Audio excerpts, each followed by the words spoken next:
Hello viewers, मैं आपसे किस लिए बात करना चाहता हूं, मैं पहले आपको इंट्रोड्यूस कर दूं। मैं स्ट्रक्चरल इंजीनियर हूं और क्योंकि आप अपना घर बनाने जा रहे हैं, उससे पहले आपको स्ट्रक्चरल इंजीनियर के पास जाना है। उसको आपको क्या इन्फॉर्मेशन देनी है, ये आज मैं आपको बताने जा रहा हूँ। उसके बिना आपकी स्ट्रक्चरल डिज़ाइन परफेक्ट हो ही नहीं सकती। आपको इंसिस्ट करना है कि वो साइट विजिट करें, और साइट विजिट में ये नहीं कि साइट विजिट में गए और आ गए। सराउंडिंग्स देखना है, बराबर में बेसमेंट बना है कि नहीं बना है, बराबर में बिल्डिंग बनी हुई है कि नहीं बनी हुई है, आगे पीछे का अर्थ प्रेशर उस बिल्डिंग पे आने वाला है या नहीं आने वाला, आपके बिल्डिंग में कितने फ्लोर बनने हैं, आपके बिल्डिंग में बेसमेंट बनना है या नहीं बनना है, आपके आगे पीछे कोई ड्रेन तो नहीं है। ये सारी इन्फॉर्मेशन देना अति आवश्यक है।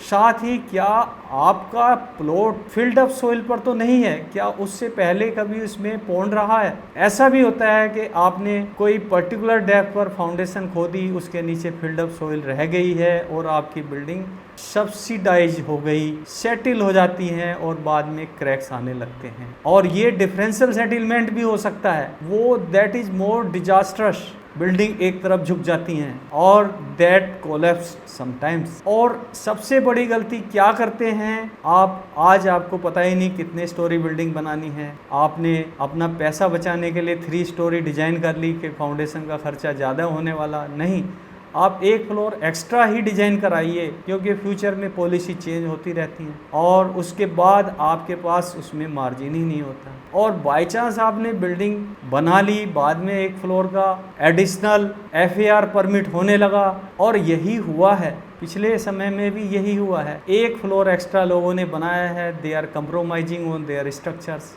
ये सब चीज़ें अगर आप ध्यान में रखेंगे तभी आपकी बिल्डिंग रोबस्ट बनेगी। अब मैं आपको कंस्ट्रक्शन प्रोसेस की बात करूँगा। जब आपकी स्ट्रक्चरल डिज़ाइन आपके पास आ गई, इमीडिएटली आप काम शुरू नहीं कीजिए। सबसे पहले आप जो है कॉन्ट्रैक्टर की मीटिंग स्ट्रक्चर इंजीनियर से करवाइए। सारी ड्राइंग्स कॉन्ट्रैक्टर को एक्सप्लेन की जाए, और कॉन्ट्रैक्टर में भी आपको उससे पूछना पड़ेगा क्या वो खुद कंस्ट्रक्शन एग्जीक्यूट करा रहा है, क्या उसके अंडर में कोई फोरमैन है जो डे टू डे वर्क को सुपरवाइज करेगा।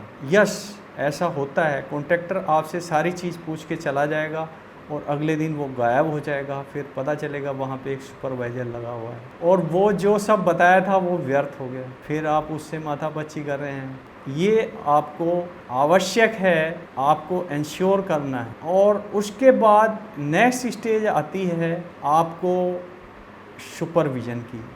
सुपरविज़न के लिए आपको structural consultant, architect, I will prefer के representative of the structure engineer should visit the site. Excavation होने के बाद वहाँ पे देखना है कोई लूज सोइल नहीं होनी चाहिए, साइजेज परफेक्ट हों जो ड्राइंग में दिए गए हैं, क्योंकि PCC के बाद कटिंग होने से वहाँ पे कंक्रीट के ऊपर मिट्टी जाएगी और उसको क्लीन किया ही नहीं जा सकता, इसलिए ट्रिमिंग उससे पहले होना है। PCC का लेवल ठीक तभी होएगा जब आपकी बेस का लेवल ठीक होगा। उसके बाद जब आप PCC ले करते हैं, PCC एक प्लेन सीमेंट कंक्रीट होता है जिसमें सीमेंट, सैंड और ग्रिट होता है, और ये एक मिट्टी और फाउंडेशन के बीच की एक बेस लेयर है। इसके ऊपर स्टील रेनफोर्समेंट प्लेस किया जाता है, उसमें भी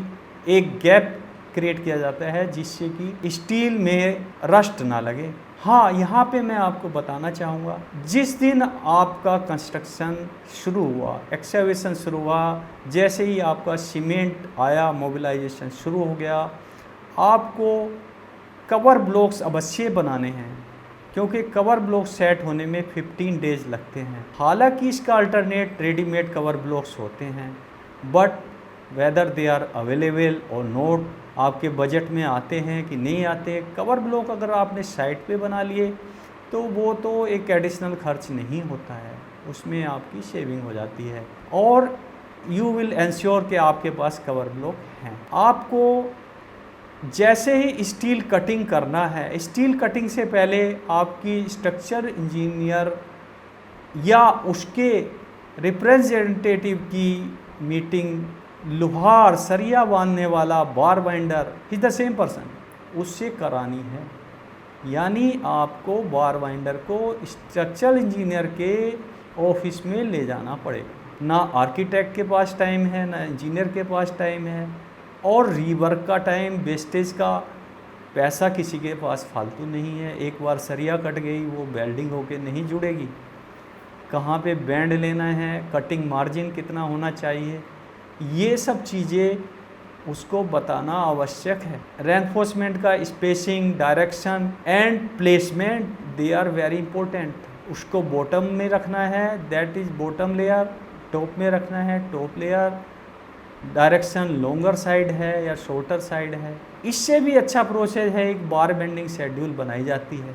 उसका एक्सपेंसेस अगर आप बियर करते हैं तो आपका कॉस्ट जो है बचता है, यानी there will not be wastage, cutting ठीक होएगी। बार बाइंडर डायरेक्टली काट के लगाना शुरू कर देगा, उसमें गलतियां होने के चांस भी ज़्यादा हैं। उसको ड्राइंग का क्लैरिफिकेशन है नहीं और उसने अपनी मर्जी से कुछ भी काट लिया, ये सब गलतियां होने के चांसेस होते हैं। ये सब चीज़ें आप प्रॉपर तरीके से कर लेंगे, आपका रेनफोर्समेंट सही ढंग से बंधेगा।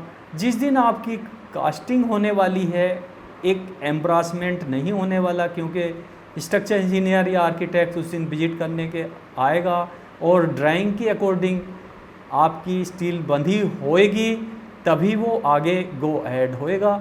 नहीं तो आप स्टील खुलवाएंगे, बनवाएंगे, उधर आपका जो है बार बाइंडर वो भी इरिटेट होएगा, वो कहेगा कि मैं क्यों खोलूँ, मेरा तो वेस्टेज हो गया, वो उसने गलती की और उसने गलती की, यही चलता रहेगा। इसलिए एक सीक्वेंस मैंने ये आपको बताया है। अब मैं आपको कंक्रीटिंग के बारे में बताऊंगा। आपका स्टील रेनफोर्समेंट प्रॉपर तरीके से प्लेस हो गया, उसके स्पेसिंग ठीक हो गए, बाइंडिंग ठीक हो गई, उसमें साइड शटरिंग लगा दी गई, कॉलम का अलाइनमेंट ठीक कर दिया गया, साइड की शटरिंग सही ढंग से फिक्स हो जिससे वाइब्रेटर चलने के बाद आपकी साइडें हिले ना। आपका कंक्रीट का कहीं भी डायरेक्टली अर्थ से टच नहीं होना चाहिए। वेट कंक्रीट अगर अर्थ से टच होएगी तो उसमें अर्थ मिलेगी। Clay particle are very disasters to the concrete strength. ये सब चीज़ें आपको ध्यान में रखनी ही हैं। आपका शटरिंग वाटर टाइट हो तभी अच्छा है, नहीं तो आपका कंक्रीट का वाटर वीप आउट होएगा और उसके साथ में सीमेंट भी निकल जाएगा, स्ट्रेंथ नहीं बचेगी। अब मैं आपको कंक्रीट स्ट्रेंथ का बेसिक बताने जा रहा हूँ। आपका डिजाइनर कंक्रीट की स्ट्रेंथ स्पेसिफाई करता है, say 25 M25 is the designation and 25 newton per millimetre square is the strength at 28 days. ये बड़ी विडम्बना है कि कंक्रीट जब वेट कंडीशन में होती है उसकी स्ट्रेंथ कोई भी नहीं बता सकता है। और नॉर्मली आप जिस दिन कंक्रीटिंग करने जा रहे हैं उसी दिन इंजीनियर से रेसो पूछते हैं, 1 1.5 3 मिलाऊँ, 1 2 4 मिलाऊँ, 1 1 2 मिलाऊँ। नहीं, जब तक मटेरियल का ही पता नहीं है, आपके ग्रेडिंग क्या है ग्रिड की, सैंड की आपके ग्रेन्स का साइज क्या है, उसमें ग्रेडिंग क्या है, कोई भी डिज़ाइनर आपको रेसो बता ही नहीं सकता। एक नॉमिनल रेसो उसने बता दिया, क्या वो इंश्योर करता है कि ये स्ट्रेंथ आएगी? नहीं, कभी भी नहीं। जब 28 डेज स्ट्रेंथ की बात हम कर रहे हैं तो आपको 20 डेज इन एडवांस आपको रेसो पूछना है, उसके ट्रायल सैंपल बनाने हैं। 6 क्यूब आपके बनेंगे। Out of 6 cubes 3 cubes are tested at 7 days और remaining 3 are tested at 28 days. 7 days की स्ट्रेंथ 2/3 होती है और 28 डेज की 100% स्ट्रेंथ होती है। ये आपको कंक्रीट का बेसिक में इसीलिए बता रहा हूँ कि जिससे आप प्री प्लान करके चलें। आपको क्या गिट्टी और सैंड आपने यूज करना है, 1 महीने पहले आपको वहाँ पे सैंपल लैब में भेजना होएगा वहाँ से आपको रेशो बताया जाएगा, तभी आपकी स्ट्रेंथ असरटेन होएगी। दूसरा तरीका आरएमसी का है। अगर आपके बजट में आरएमसी है तो आप आरएमसी भी यूज कर सकते हैं, बट क्या आरएमसी वाला क्वालिटी सही लगा रहा है, इसके लिए भी आपको साइट पे क्यूज भरने होंगे। अगर उसने गलती की है या मिसचीव की है, वो भी आपको आफ्टर 7 डेज या 20 डेज बाद ही पता चलेगा। उस केस में भी आप हैंडीकैप्ड हो जाते हैं। अगर आपकी स्ट्रेंथ अंडर स्ट्रेंथ है, आप किसी रिलायबल कंपनी से ही मटेरियल प्रोक्योर करें और उसमें भी क्वालिटी कंट्रोल मेंटेन करें। इसमें बहुत अधिक खर्च नहीं है। आप कंसल्टेंट, स्ट्रक्चरल कंसल्टेंट को इन्वॉल्व करें, वो आपको अवश्य गाइड करेगा।